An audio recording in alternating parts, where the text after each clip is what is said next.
I tried Disney Secret Project. Secret labs inside to see something really cool. I got to visit some of the secret labs inside of the Walt Disney Company called the Disney Imagineering Labs. So, you know, I've seen some people talk about them a little bit before, but obviously Disney has all these attractions and theme parks and rides, and somebody has to design and engineer all that stuff. And there's a surprising amount of tech that goes into it. And some of it Chat, you know what? Chat, here's a hot take.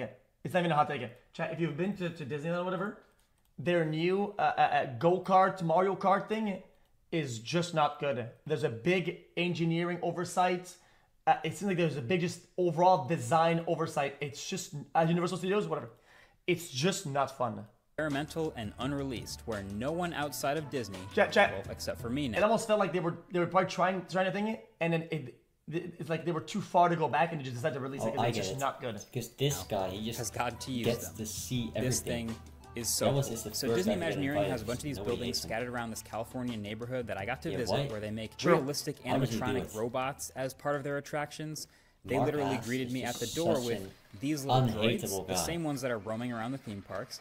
And these things have a striking amount of similarities to the Boston Dynamics Spot robot that I got to play with a few years ago. You know, that Spot robot was able to navigate any terrain with an adaptive gait, and it followed instructions from a custom but surprisingly easy to learn controller so that it could navigate around and do jobs that humans won't, and is also super fun to play with. These little droids for the theme parks are a lot of the same stuff. They are able to adapt to any terrain. They walk around, they follow instructions from a customized Steam Deck as the controller, which took me like 60 seconds to learn. And they can navigate around relentlessly all day, interacting with guests at a theme park and being fun to play with. It was super fun. And it's also seriously crazy how much tech is even inside one of these things. It's literally, it's blending all these animations together from the walking. Are those there right now? If you go to the park? Actually good. It's pretty cool, but that's not even what I was there to try. I feel like kids are really fucking stupid. I think they kick those. I was there specifically to be the first person outside of Disney to walk on the HoloTile. So, you might have seen some videos about this, the HoloTile. It's this insane, one-of-one, 360-degree treadmill, like a moving floor, basically. It's still in an experimental phase, and this is the only one that exists, but it's already got these gears turning in my head about future potential applications, particularly in VR, and actually one specific thing that I have reservations about. But I'll get to that in a minute. Now, I don't know that anyone's actually fully explained exactly how this thing works yet, but you can see that they're basically walking across a huge number of these tiny 1-inch discs that are spinning on top of their bases like a bunch of tiny treadmills, and then turning to match the direction that you're walking. So obviously a normal treadmill is one direction, right? Just one flat plane moving forward and spinning around, so you always know exactly where you're going. But let's say you want to build a treadmill that's responsive and can go in any direction. Well, a flat treadmill, it would be really hard, right? It would have to spin around quickly to match whatever direction you're walking, which is just kind of insane. So this with VR sounds insane, by the way. Built into the floor is a bunch of articulating cones with discs on top of them with motors inside to spin those discs, okay? And then the key here is the discs are tilted, so only the edge of the disc in the air is the part that's actually touching what's on the floor. So it's less of a flat treadmill and more of a bunch of small blades that are rotating under your feet. So when you walk forward, they spin clockwise to move your foot back to the middle once it's landed. Why wait? And actually when you walk backwards, they spin counterclockwise to move your foot back to the middle. But the feel must be weird though, no? Whatever direction you walk, no matter how long or how fast your stride is, it'll always pull you right back to the middle. So I've seen these videos that Disney's put out of this guy walking on it, but we gotta work our way up to that. You know, I've never walked on it before, and it's capable of some other things. So let's graduate. Let's get there. Because if you're moving diagonally, your body feels I'm moving diagonally, but the feel of your body feels like you're moving the other direction. So there are 3 ways to control this thing. There's walking on it, obviously, but there's also using a controller, like a PlayStation 5 controller, and there's also just straight up using the Force and just pointing at it with your hands. Let's start there. So first we put this Apple box on the HoloTile. And there's a screen up here that shows in real time all of the inputs and what the sensors are seeing both on the floor and around the floor. and they've actually mapped anything that crosses a certain line in front of me to move whatever object is on the floor. So when I move my hand in front of that line, the program moves the floor around to match the movement of the object with the movement of my hand. And this is pretty sick. I assume everyone watching this has seen Star Wars and realizes how dope it would be to have something like this in some sort of Star Wars experience in a theme park. So it's already super cool. But then the first time I actually get on the HoloTile myself is in a chair and with a PlayStation controller. So I am going to be in a chair where the chair is on a piece of wood, so it's just flat bottom. What's that saying fake? And then they just handed me the PlayStation controller. And, well, see for yourself. Bro, who's saying fake? Brother, Wait, now you sound can play like GTA, like a fucking, but in real life, dude.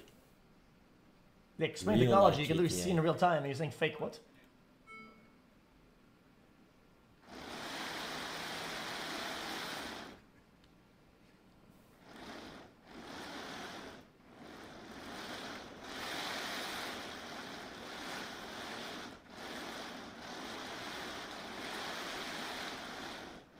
So the left joystick is mapped to control position. Dude! The right joystick. Imagine you make a big one of these, and you put a prop car with like people that are going to like Disney or whatever, and the whole family's in the car, and you can drive the car, and the whole room like 3D.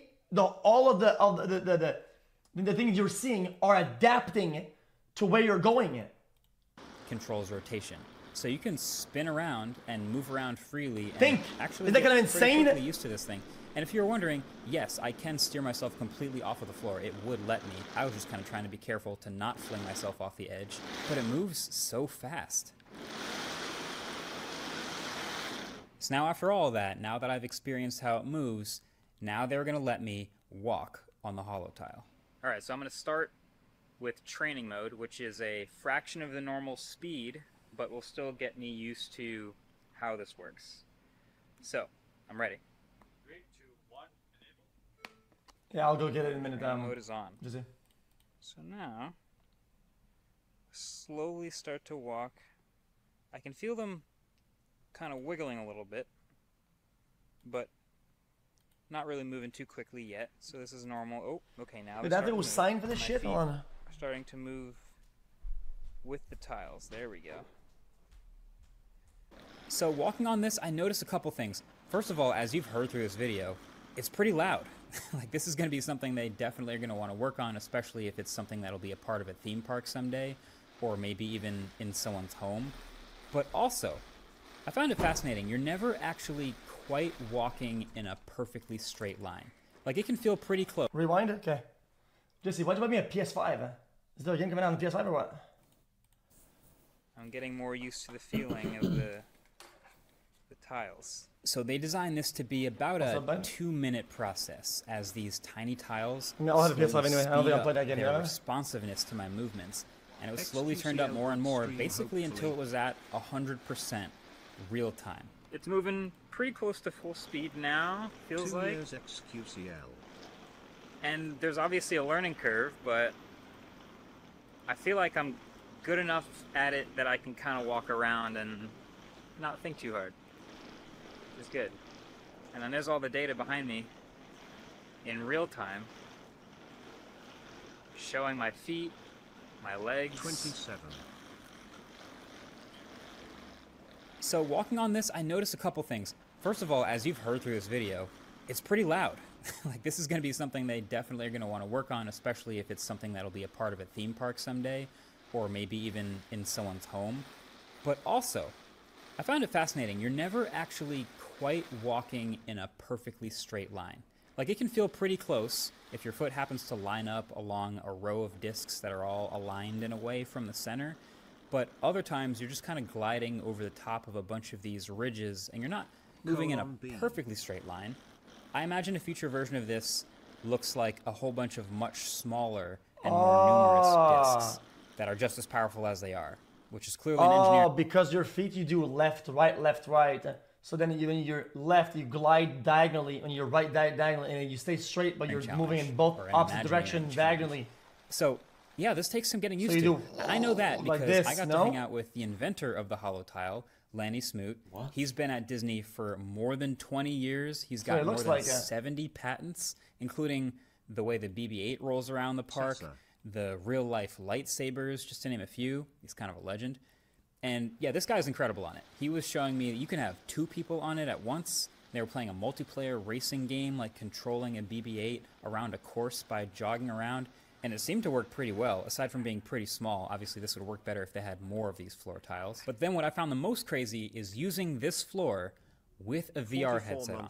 So this is what you would expect it to be for VR, right? And there's been some other 360-degree treadmill type of videos I've seen, other types of inventions used for VR. And they work, but the one thing that's hard about these, and it's hard to explain through video, but the difference between what your eyes see and what your body and brain feel. Yeah, I was about to say that. That disagreement. So meaning like... Yeah, but if you have the disagreement with what you're seeing, the way you're touching and moving, and then your feet, the way your body's going, brother, it's so much shit. This has always been true. So much. If you look down at your phone a lot in a Guys, it's like having desync with all your senses. Everything's on desync.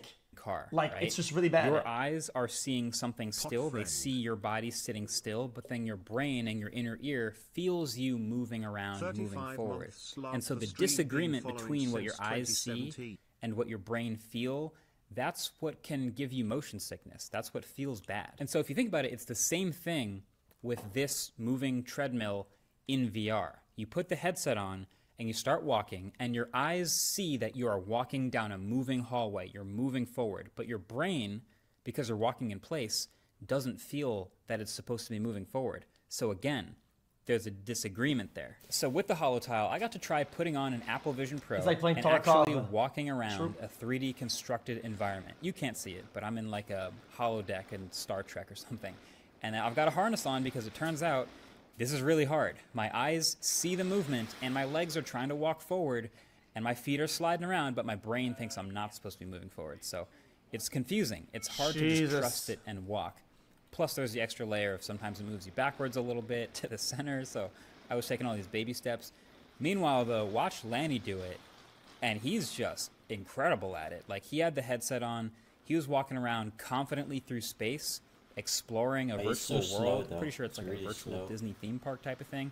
But that's the type of thing that feels the most like the future. Just free form, exploring some huge space, walking around in the comfort of your own home maybe, and that would be amazing. And if this thing can continue to be developed, maybe, just maybe, it can get us closer to that reality someday. Either way, that is definitely... Yeah, it feels to me like the real step, the big step forward is when you can do whatever you want, like running or whatever.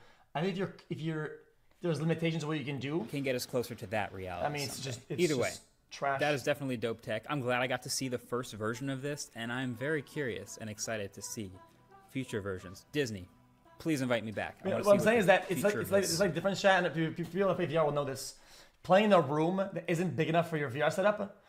What you feel playing, you're always kind of like, you're never going, you're always going, and you're checking your limits, not to fucking hit anything, right?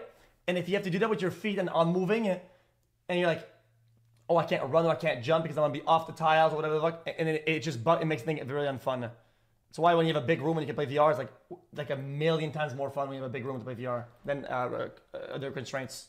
Because you're always in your play zone and shit like that, and you're always like, oh fuck, my play zone. It's annoying as fuck. W. Okay. Imagine typing question mark when you don't play VR. Like, Nobody stop else. it. Stop question mark everything. You don't do it. You don't know what you're talking about. Shut up. Shut up. No, I'm gonna get mad, chat. Stop what the fuck now today, man.